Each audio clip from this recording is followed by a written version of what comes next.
Bonsoir à tous. Rare, une manifestation des pompiers gardois. Ils ne veulent pas de la réforme décidée par le précédent gouvernement.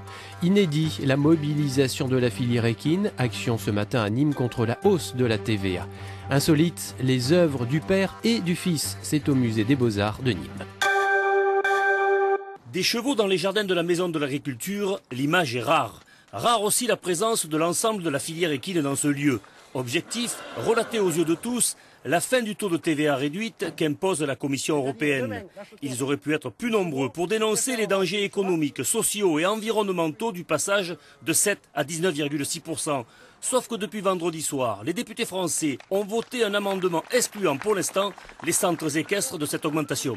C'est dommage de ne pas avoir fait front en un collectif uni comme c'était prévu au départ, parce que je rappelle qu'il y a quand même 31 centres du Gard qui devaient se déplacer. Si là, maximum on en a une dizaine, une quinzaine, c'est le bout du monde.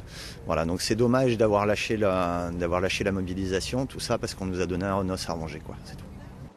Conscient de l'importance de la filière équine dans le département, pour rappel 300 centres équestres, éleveurs et autres, soit le double d'emplois à plein temps, mais aussi 9000 licenciés, le président du conseil général et le préfet sont venus rencontrer une délégation. Ce dernier fera remonter auprès du gouvernement le désarroi dans lequel pourrait se trouver la filière.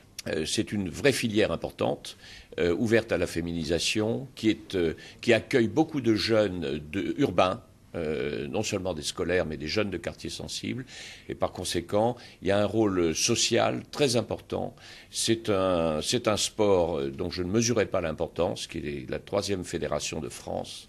Donc c'est quelque chose qui constitue l'identité gardoise, qui en fait partie. S'ils étaient une petite trentaine aujourd'hui, nul doute qu'ils seront plus nombreux dimanche prochain. Une manifestation régionale est prévue à Montpellier. La survie de la filière équine est en jeu.